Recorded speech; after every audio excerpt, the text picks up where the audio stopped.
Thank you, Janet, for the beauty of the music. So the question this morning is, what does it mean to be a church? TUC founding member Francis Cuddy John was right.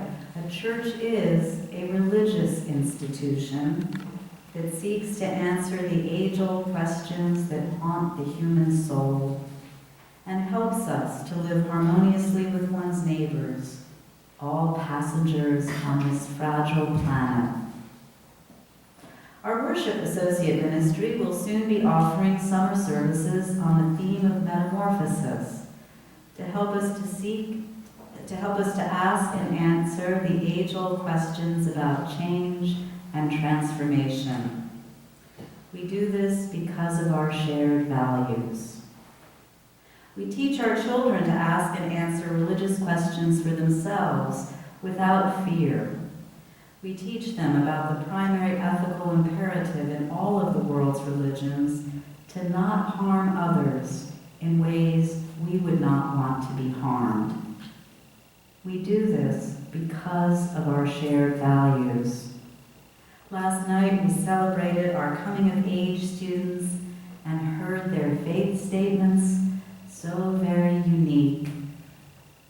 Next week we will mark Youth Religious Exploration Sunday, which is a celebration of our congregation's future.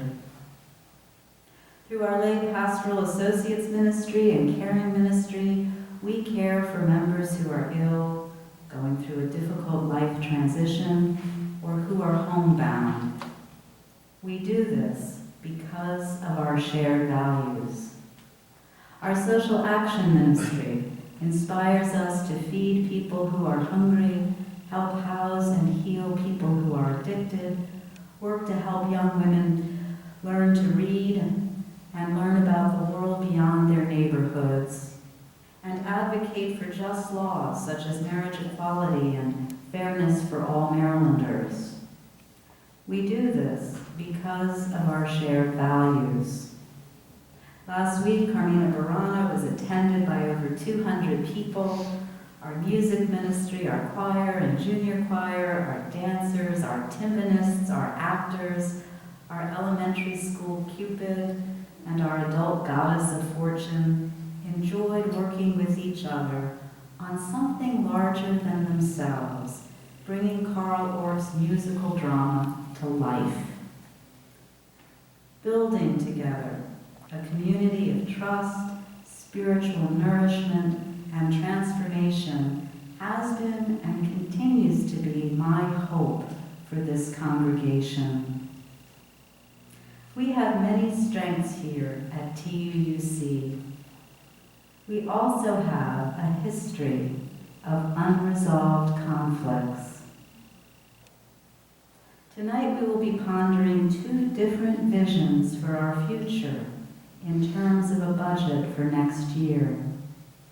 I encourage you to study both budgets and ask yourselves how they reflect your understanding of our shared values.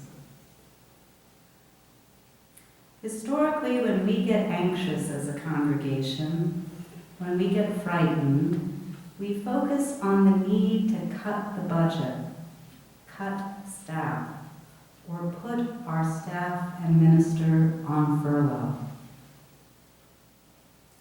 When we get anxious as a congregation, there are also sometimes rumblings about the need for a new minister. Now please know that I welcome opportunities for clarifying issues directly, issues that make individuals unhappy. However, no single minister can ever be all things to all people. And fortunately, ministers don't have to be. The Unitarian Universalist Commission on Appraisal report shared this quote: "The people with a great leader say, 'Look what we did.'" Are you following me? Not look what he did, look what she did, but look what we did. To this end, some churches, when they get anxious, when they disagree, when they experience change, do things like decide to repaint the front door of their building or plant a community garden together. We might want to consider similar ways to manage our anxiety in the future. I know that our current congregational disagreements are not all about me, nor are they all about a balanced budget. So what are they about? Does anyone remember the worship service on our mission back at the end of January? Oh, a few people do. Good, good. If you don't remember, I shared the story of how St. Paul Baptist Church made its way out of its own wilderness. The church had a staff of 3 and was bouncing checks, which, as Herb Shancroft pointed out in the Weekly News, our church has never done. In Brooklyn, bill collectors turned up on Sunday mornings literally with the hope of getting paid. Today, 30 years later, St. Paul's has 8,000 members, a full-time staff of 51, 3 Sunday services, a school, and a budget of $6 million. Now, here comes the really interesting. This congregation in Brooklyn still finds it challenging to pay its bills. Only now, its bills run in the millions of dollars rather than the thousands. Why? Because no congregation ever feels it has enough money to do everything that it wants to do when it has a big vision, a big dream for how it wants to make a difference in the wider community and the world. The turnaround at St. Paul came about not through cutting staff, not through borrowing funds, and not solely because of their minister. The turnaround came when all the members of that congregation began asking different questions of their church. Members stopped asking, how are we going to pay our bills? And began asking, what do the times require of us? Members stopped asking, what must we cut in order to remain fiscally viable? And started asking, given who we are and where we are, what must we do? Members stopped asking, how are we going to survive as a congregation? And began to ask, how do we serve this community? Members started looking outside of their walls and asked, who in the wider community is not currently part of our membership, and why? I shared this story because I believe that our mission as Unitarian Universalists is also to change people's lives for the better in fundamental ways, both inside and outside of these walls. Our mission is to help us to grow in our humanity and, as a consequence, work together to make the world a better place. But here's the catch. This is not how our congregation's current mission statement reads. Our current mission statement says that our primary purpose is to, quote, meet the needs of our members, unquote. Now, if you were asked to list the needs of our members right now, what would you list? Meeting our individual needs keeps us focused inward.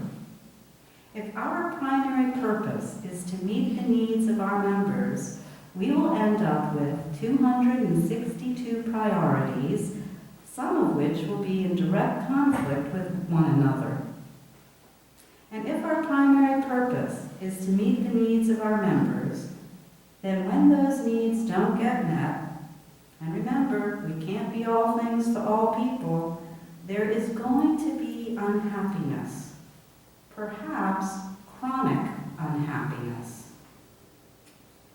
I wonder what would happen if we asked ourselves the question Francis Pettijohn asked.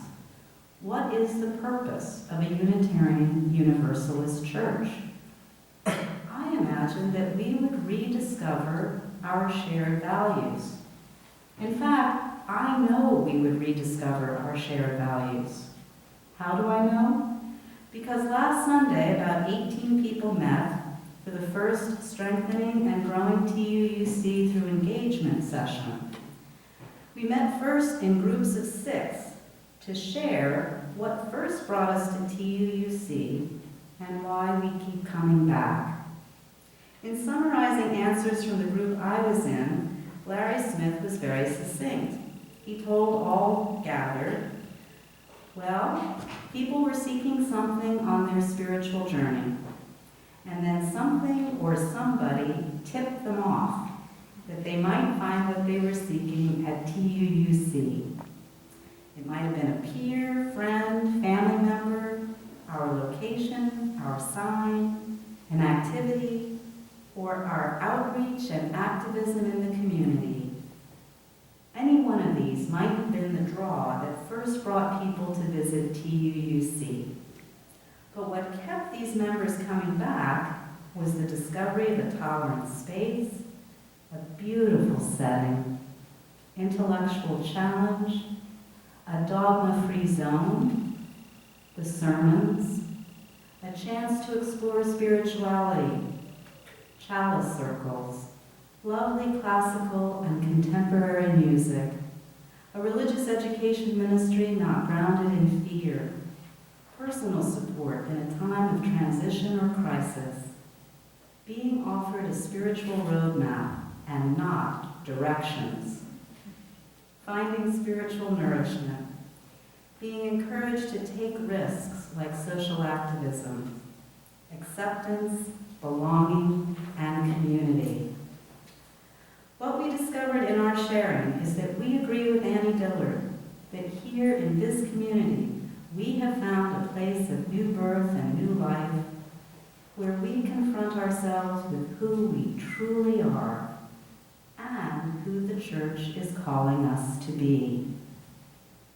The word love was not used very often last Sunday evening, but it was behind the repeated refrain that the Towson Unitarian Universalist Church offers a place of belonging on our individual spiritual journeys.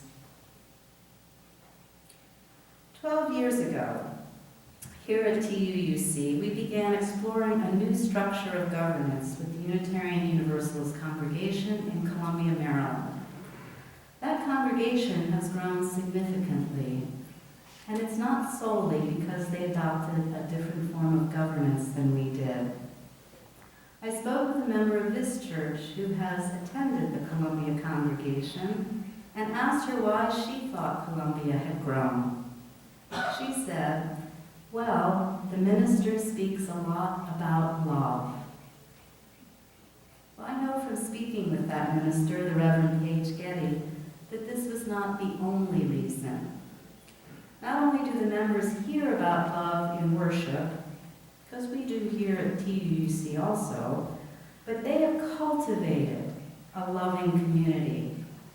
A year after Paige was called, lay leaders in the congregation read a book, The Almost Church, about what fosters and hinders the growth of Unitarian Universalist congregations. This book offers the following parables. Let's take a look at the way many UU churches function based on a business or nonprofit model. We'll pretend that we want to start a new business or a nonprofit organization and are formulating a plan for success. First, we decide to hire people who are independent-minded, who will be skeptical, and perhaps resistant to our leadership and authority. Are you following? We might also require that a certain percentage are people who whine and complain when they don't get their way. Upon hiring these new employees, we will convey low expectations of them. We will then price our product or service so low that it creates a climate of almost perpetual financial anxiety. This, in turn, means we will pay employees an absolute minimum. And if this formula does not succeed, we will keep cutting back until it does. The author of this parable, Michael Doral, concludes, "Of course this is preposterous, but in actuality is how many Unitarian Universalist congregations function." He then says, "This approach is a liability, yet few churches are immune from its influence." The Columbia congregation took this parable to heart. Over the past 10 years, the Columbia congregation has grown numerically from 300 to 460 members. They now have a budget of $640,000, a capital campaign underway over 4 years to raise $3.5 million to expand their building. And they now have a staff consisting of a minister, part-time assistant minister, ministerial intern, full-time executive director, music director, associate director of music, youth director of music, full-time lifespan religious educator, part-time religious education assistant, child care coordinator, and volunteer membership coordinator. These are all paid positions. And this, what that list you just heard, that is true staffing for growth. And they accomplished it over a decade. We are here, love is here, community is here, the possibility for growth is here. We have already begun the conversation that is the turning point for all growing Unitarian Universalist congregations. What does it mean to be a church? Why do we come here? Why do we stay? We have begun to rediscover our shared values and our shared purpose. And I hope many of us, many more of us, will participate in the next 5 SAGE learning sessions in the coming year, because such conversations and learning together are part of all growing Unitarian Universalist congregations. The real question facing us this afternoon is, what does it mean to be a church? How will we choose to use our relational power to continue to build the legacy Francis Pettyjohn left us? His answer to the question, what does it mean to be a church, was, ethics, morality, and values are the primary concern of the church. No other institution is equipped to deal with them.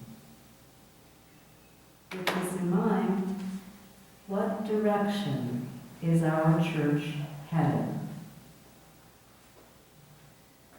To answer that question, I leave you with a folktale Toni Morrison shared in her Nobel lecture. An old blind woman lives on the town's outskirts.